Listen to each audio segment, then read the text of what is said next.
ಉಡುಪಿ ಜಿಲ್ಲೆಯ ಹಿರಿಯಡ್ಕದ ಹೆದ್ದಾರಿ ಸಮೀಪ ಮಳೆಯಲ್ಲಿ ಅಸಹಾಯಕರಾಗಿ ಬಿದ್ದಿದ್ದ ಅಪರಿಚಿತ ವೃದ್ಧರನ್ನು ಸಮಾಜ ಸೇವಕರಾದ ನಿತ್ಯಾನಂದ ಉಳಕಾಡು, ತಾರನಾಥ್ ಮೇಸ್ತ ಶಿರೂರು ರಕ್ಷಿಸಿ ಅಜ್ಜರಕಾಡು ಜಿಲ್ಲಾಸ್ಪತ್ರೆಗೆ ದಾಖಲುಪಡಿಸಿದ್ದಾರೆ.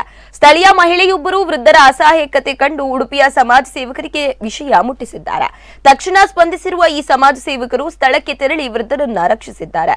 ವೃದ್ಧರು ಕೈಯ ಸ್ವಾಧೀನ ಕಳೆದುಕೊಂಡಿದ್ದು ಹೆಸರು ಶಂಕರ ಪೂಜಾರಿ, ತಂದೆ ಗಿರಿಯಪ್ಪ ಪೂಜಾರಿ, ದೊಡ್ಡರಂಗಡಿಯ ನಿವಾಸಿ ಎಂದು ಹೇಳಿಕೊಂಡಿದ್ದಾರೆ. ವೃದ್ಧರ ಸಂಬಂಧಿಕರು ತುರ್ತಾಗಿ ಜಿಲ್ಲಾಸ್ಪತ್ರೆಯ ನಾಗರಿಕ ಸಹಾಯ ಕೇಂದ್ರವನ್ನು ಸಂಪರ್ಕಿಸಲು ಸೂಚಿಸಲಾಗಿದೆ.